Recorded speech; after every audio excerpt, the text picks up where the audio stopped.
बोलिए शनि महाराज की जय। ओम शं शनिचराय नमः। ओम शं शनिचराय नमः। नमस्कार दोस्तों, मैं स्वागत करती हूँ आपके अपने ही चैनल भक्ति संग्रह में। आज मैं आपके लिए लेकर आई हूँ शनिवार की व्रत कथा। दोस्तों, अगर आपको इस कथा का पूरा फल प्राप्त करना है तो इस वीडियो के अंत तक बने रहें और पूरी कहानी सुनें। शनि देव को कर्म फल दाता कहा गया है। शनि कर्मों के हिसाब से व्यक्ति को दंड देते हैं। कहते हैं शनिवार के व्रत रखने से शनि दोष में कमी आती है, साथ ही शनि देव का आशीर्वाद भी मिलता है। शनि दोष और शनि की 7.5 से बचने के लिए इस कथा को जरूर सुने। तो आइए दोस्तों, शनिवार के व्रत कथा की शुरुआत करते हैं। सबसे पहले सरस्वती जी को सुमिरन करके गणपति जी को नमस्कार करके मैं श्री शनिदेव जी की कथा प्रारंभ करती हूँ। यह शनिदेव जो मनवांछित कार्यों को सफल बनाने वाले हैं तथा जिन्हें सकल नर नारी और 33 कोटि देवी देवता योगीश्वर मुनीश्वर ध्याते हैं, वहीं वह देव मेरी त्रुटियों को क्षमा करें और मुझे अपनी शरण में ले लें। मेरे मन में आपके प्रति अगाध प्रेम है। यह बात सर्वविदित है कि जो लोग शनिदेव को ध्यान देते हैं उनको सकल मनोरथ सफल होते हैं तथा जो ऐसे देव को भूल जाते हैं वह इस संसार में महान दुख पाते हैं। तो आइए दोस्तों, एक कथा की शुरुआत करते हैं। एक बार संसार में पूजे जाने वाले 9 ग्रह एक स्थान पर एकत्रित हुए, परस्पर विविध 4 प्रकार से वार्तालाप करने लगे।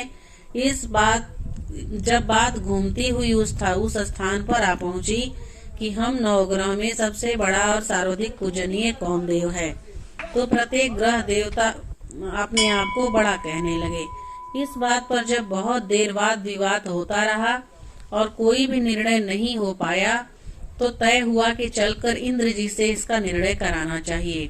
अतः वह 9 ग्रह इंद्रदेव के समक्ष उपस्थित हुए। उन सबकी बातें सुनकर इंद्रदेव भी सोच में पड़ गए, किसे छोटा कहूँ और किसे बड़ा, किसकी श्रद्धा के पात्र बने और किसके कोप के भाजन। अंत में सोच समझकर निर्णय न करते हुए वह बोले, मैं अल्प बुद्धि इस बात का निर्णय करने में असमर्थ हूँ। मुझे तो आप सभी बड़े नजर आते हैं और मैं सभी का आदर सम्मान समभाव से करता हूँ। इस पर 9 ग्रह संतुष्ट नहीं हुए और हठ करने लगे कि इसका निर्णय आपको अवश्य करना चाहिए। तब देवराज बोले, आप लोग मृत्युलोक में जाइए, वहाँ एक अत्यंत न्यायप्रिय राजा विक्रमादित्य राज्य करते हैं। आप उनके पास जाइए, वह अवश्य आपका कोई न कोई उचित निर्णय जरूर देंगे। इंद्र से निराश होकर 9 ग्रह मृत्युलोक में जाने को तत्पर हो गए। देवराज इंद्र ने जब उन्हें वहां जाते देखा तो प्रसन्न होकर चैन की सांस ली। इस धर्म संकट से निकलना उनके लिए सचमुच ही कितना मुश्किल था, पर अपनी चतुराई से अपने ऊपर आए संकट को राजा विक्रमादित्य पर टाल दिए। उज्जैन नगरी की उन दिनों सारे ही भारत में धाक थी। एक तो वहाँ राजा विक्रमादित्य के दरबार में बड़े बड़े ज्ञानवान लोगों का सम्मेलन होता रहता था। दूसरे उस न्याय प्रिय राजा के न्याय से उज्जैन नगरी का सारे भारत में डंका बजता था। स्वर्ग में जब 9 ग्रहों का निर्णय न हो पाया तो वह अपने अपने विमानों पर आरूढ़ होकर मृत्युलोक में आ पहुँचे। ठीक उसी समय राजा विक्रमादित्य का दरबार ठसाठस भरा हुआ था। तब 9 ग्रह वहां जा पहुँचे।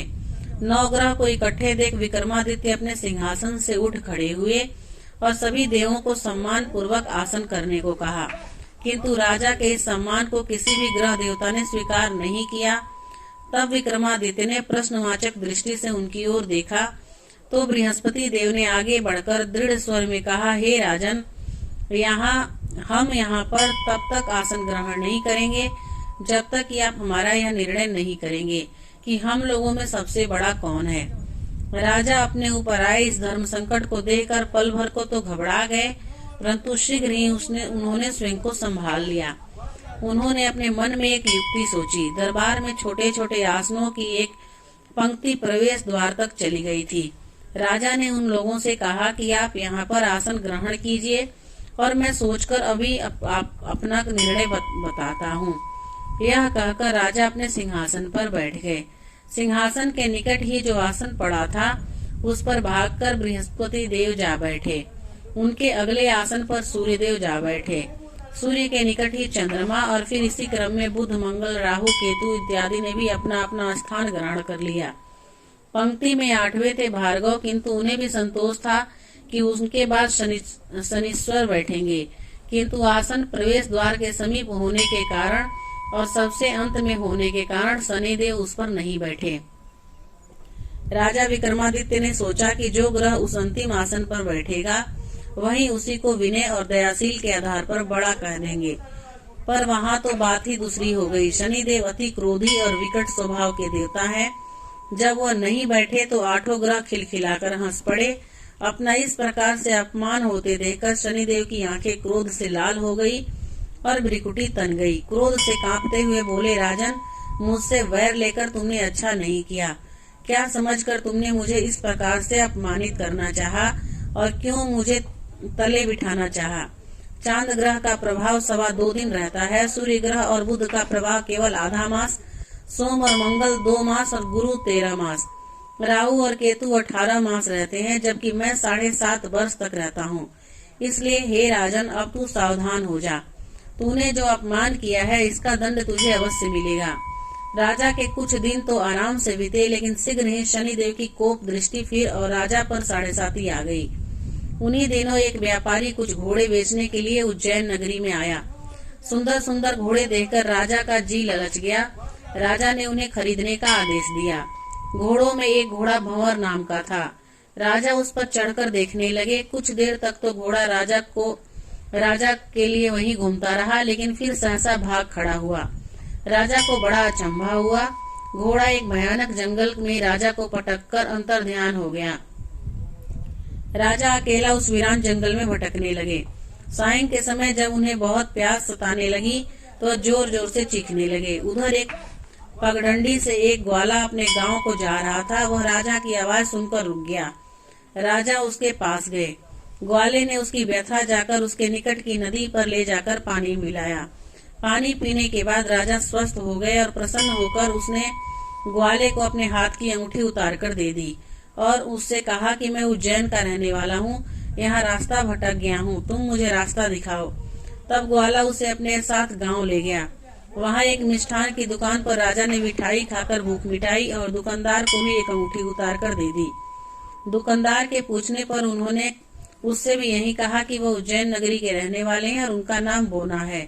फिर वह दुकान के बंद होने तक वहीं बैठा दुकानदार से बातें करते रहे। उस दिन दुकानदार की बिक्री बहुत हो गई। उसने सोचा, यह भाग्यवान पुरुष है जो इसके आने से आज मेरी इतनी बिक्री हुई है। इसलिए रात होने पर वह उनसे बोला कि वह उसके साथ उसके घर चले और उसके साथ ही भोजन करे। राजा मान गए। जब वो दोनों घर पहुंचे तो दुकानदार की पत्नी ने उनका बड़ा स्वागत सत्कार किया और अतिथि के लिए विशेष रूप से भोजन तैयार किया। भोजन करते समय एक अद्भुत घटना घटी। जहाँ राजा भोजन कर रहे थे वहीं सामने की दीवार पर सोने का एक सतलड़ा चित्र था। सहसा ही वह हार टंगा हुआ था। उसके पीछे एक वहां से अदृश्य हो गया। दुकानदार के यहाँ एक बांदी था। उसने जाकर घर की मालकिन से कहा, वहाँ खूटी का हार नहीं है। जब बात दुकानदार तक पहुंची तो उसने राजा से पूछा। राजा बोले, मुझे तो नहीं मालूम, तुम्हारे और मेरे अतिरिक्त तो यहाँ कोई नहीं था। सच सच बताओ, हार कहाँ है? मुझे नहीं मालूम। राजा फिर बोले, मेरे पास कोई हार नहीं है। जब कोई निर्णय नहीं हो सका तो दुकानदार राजा को उस नगर के राजा के पास ले गए। उस नगर के राजा ने जब विक्रमादित्य की भोली भाली सूरत देखी तो वह बोला, यह व्यक्ति कभी भी चोरी नहीं कर सकता, और यह कहकर उसने विक्रमादित्य को छोड़ दिया। विक्रमादित्य उसे नगर में यूं ही इधर उधर घूम रहे थे। तब उस नगर के एक तेली ने उनसे कहा कि उसके यहाँ काम कर ले तो उसे वह रहने को स्थान और खाने को सामग्री भी देगा। राजा मान गए और तेली उसे अपने घर ले गया। वहाँ सारा दिन राजा धाड़ी पर बैठा उसके बैलों को हाँकता रहता और तेली बाजार में तेल बेचाता। जब वर्षा ऋतु आई और मुसलधार वर्षा होने लगी तब धाड़ी पर बैठे हुए विक्रमादित्य ने मौज में आकर ऊंचे ऊंचे स्वर में राग अलापना आरंभ कर दिए। निकट ही उस नगर के राजा का राजमहल था। वहाँ खिड़की में बैठी राजकुमारी ने जब राजा का मधुर स्वर में गीत सुना तो अपना दिल हार बैठी। उसने बादी को पता करने के लिए भेजा। बादी वहां राजा को गाते हुए देखकर लौटी तो राजकुमारी से बोली कि वहां पर तो कोई अति सुकुमार नवयुवक बैठा मस्ती में आंखें बंद किए गाए जा रहा है। राजकुमारी ने सुना तो उसने अन्न जल का त्याग कर दिया। रात तक जब उसने कुछ नहीं खाया तो रानी ने आकर उसे समझाया, पर वह बोली कि वह तो उसी गाने वाले से ही शादी करेगी। रानी ने जाकर राजा से कहा कि राजकुमारी एक तेली पर मोहित हो गई है और उससे ब्याह रचाना चाहती है। राजा ने सुना तो बहुत युद्ध हुआ। उसने तेली के घर से विक्रमादित्य को बुलाया और उसके हाथ काटकर जंगल में फेंकवा दिए। यह बात जब राजकुमारी को पता चली तो वह और भी बात पर दृढ़ हो गई। बोली, मैंने तो उसी को बर लिया है, वह चाहे कैसा भी हो उसी से विवाह करूंगी। बेटी की हट देकर लाचार हो गए राजा ने दोबारा विक्रमादित्य को नगर में बुलवाया और उससे राजकुमारी का मामूली ढंग से पानी ग्रहण कराया और एक साधारण मकान में दोनों को बसा दिया। दोनों वहीं रहने लगे। एक दिन जब विक्रमादित्य सोए थे तो स्वप्न में उसे शनिदेव नजर आए। विक्रमादित्य ने उनके सामने नमस्कार किया और क्षमा याचना की। शनिदेव ने उन्हें आशीर्वाद दिया और बोले कि अब तुम्हारी 7.5 खत्म हो गई है। राजा बोले, मुझसे जो गलती हुई उसके लिए मुझे क्षमा कर दीजिए। शनिदेव ने मुस्कुराकर उसे आशीर्वाद दिया और राजा के दोनों बाजू दोबारा निकल आए। राजा ने अपनी पत्नी राजकुमारी को रात को जगाया नहीं। वह रात को उसके गले में अपनी बाहें डालकर सो गए। सुबह राजकुमारी की आंखें खुली तो उसने अपनी गर्दन में बाहें पड़ी देखी और वह चौंक कर उठ बैठी। लेकिन शीघ्र ही विक्रमादित्य ने जागकर उसको सब बातों से अवगत कराया। जब वहां के राजा को यह बात मालूम हुई तो वह भागा आया और उस अपंग को फिर से स्वस्थ देकर चकित रह गए। उसको भी विक्रमादित्य से यही कहा था कि यह सब शनिदेव की कृपा का फल है और विक्रमादित्य ने अपना वास्तविक परिचय भी उस राजा को दिया और सारा किस्सा विस्तार में सुनाया। सुनते ही राजा विक्रमादित्य के चरणों में गिर गया और क्षमा याचना करने लगा। बस यह खबर शीघ्र ही सारे नगर में फैल गई। दुकानदार को जब यह खबर मिली तो वह भागा आया और विक्रमादित्य के पांवों में लुटने लगा।